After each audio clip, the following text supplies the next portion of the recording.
Hello दोस्तों, कैसे हैं आप सब। उम्मीद करता हूं आप अच्छे होंगे, घरों में ही होंगे और सुरक्षित होंगे। तो आज हम डिस्कस करेंगे एचपीयू के बीएड एंट्रेंस एग्जाम के सिलेबस के बारे में। पिछली वीडियो में हमने देखा था कि हिमाचल प्रदेश के अंदर बीएड की सीट्स का डिस्ट्रीब्यूशन किस तरीके से है। 100 सीट्स जो है वो एचपीयू के एजुकेशन डिपार्टमेंट में है, 250 सीट धर्मशाला के बीएड कॉलेज में है, जो बचती सीटें हैं वो प्राइवेट कॉलेजेस में है। एचपीयू और बीएड कॉलेज धर्मशाला के लिए जनरल की कट ऑफ जाती है लगभग 100 अराउंड, 90 to 95 जाती है एसटी और एससी और ओबीसी के लिए। तो इस तरीके से अगर आप कैटेगरी में 90 प्लस और 100 प्लस जनरल कैटेगरी में सिक्योर करते हैं तो आप डेफिनेटली एचपीयू और बीएड कॉलेज धर्मशाला के लिए एडमिशन के लिए एलिजिबल हो जाएंगे। तो आज हम डिस्कस करेंगे syllabus of HPU BEd entrance exam. इसमें मेनली 5 सेक्शंस हैं, जिसमें से पहला सेक्शन है general awareness and current affairs. Mainly इसमें क्वेश्चंस जो पूछे जाते हैं वो होते हैं हिमाचल प्रदेश के। इसकी जो वेटेज रहती है वो है 30 मार्क्स। सेकंड जो सेक्शन है वो है इंग्लिश ग्रामर और हिंदी ग्रामर। ये कंबाइंड आता है 20 मार्क्स का और ये है 40 मार्क्स का। थर्ड जो आपके पास यूनिट है वो है logical and mathematical reasoning is equal to 20 marks. ये आपके लिए काफी स्कोरिंग पार्ट रहेगा अगर आप इसे अच्छी तरीके से करते हैं।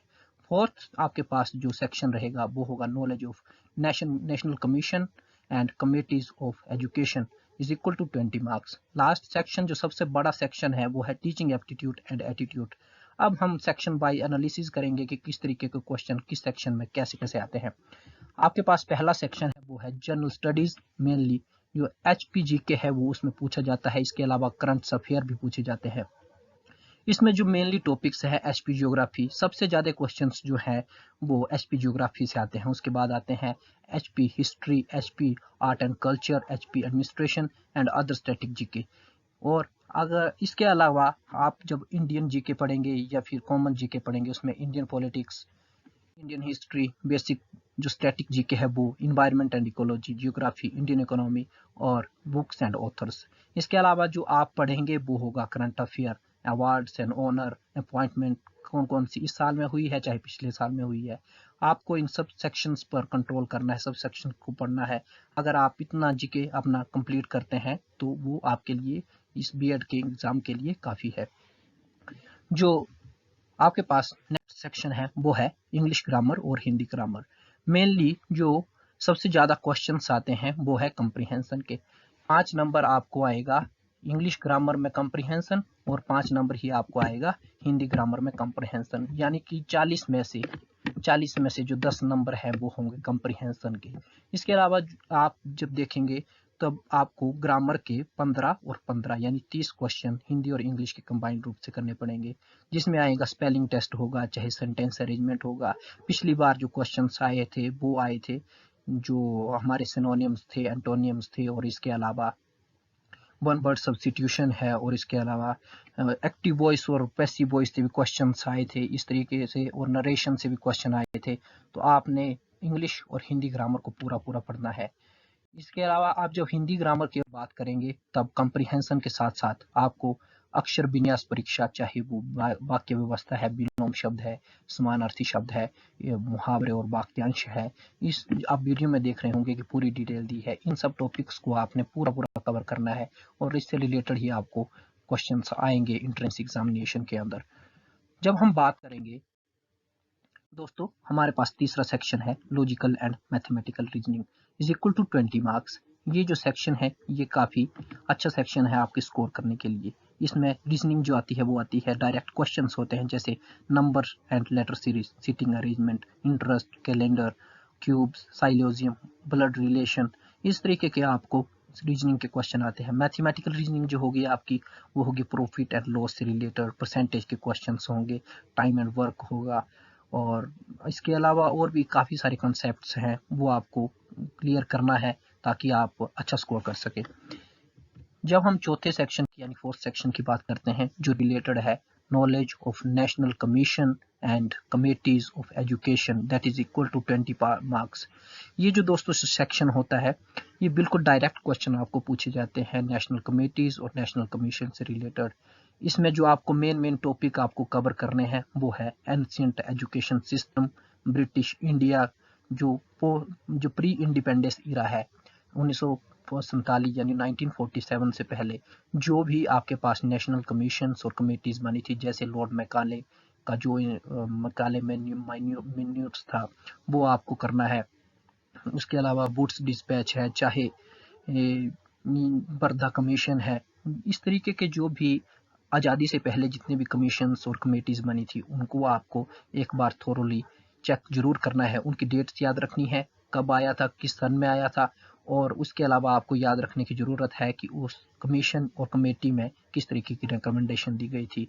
जब हमारा देश आज़ाद होता है उसके बाद जो भी नेशनल कमीशन और कमेटीज़ बनी थी उनको भी आपने डायरेक्टली पढ़ना है कि उन कमेटीज़ के अंदर क्या क्या रिकमेंडेशंस थी और किस ईयर में कौन सी कमेटी आई थी, उनका हेड कौन था, चाहे वो कोठारी कमीशन था, चाहे वो मुदालियर आयोग था, चाहे वो नई राष्ट्रीय शिक्षा नीति जो 1986 में आई थी वो आपको पढ़नी है।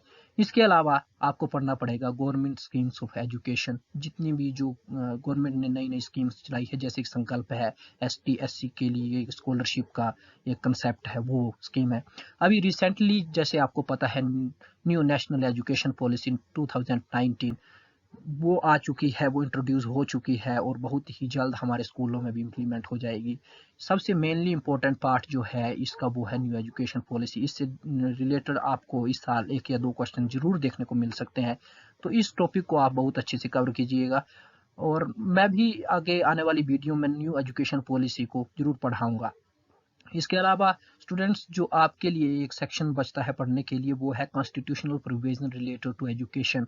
आपके संविधान में जितने भी एजुकेशन से रिलेटेड प्रोविजंस है, चाहे वो आर्टिकल 21A है, चाहे वो फंडामेंटल ड्यूटीज के अंदर 11th ड्यूटी है, उस तरीके के आपने जो भी कॉन्स्टिट्यूशनल प्रोविजंस है वो पढ़ने हैं। पिछली बार भी इससे रिलेटेड 2 क्वेश्चन जरूर आए थे, उससे पिछली बार भी 1 क्वेश्चन आया था।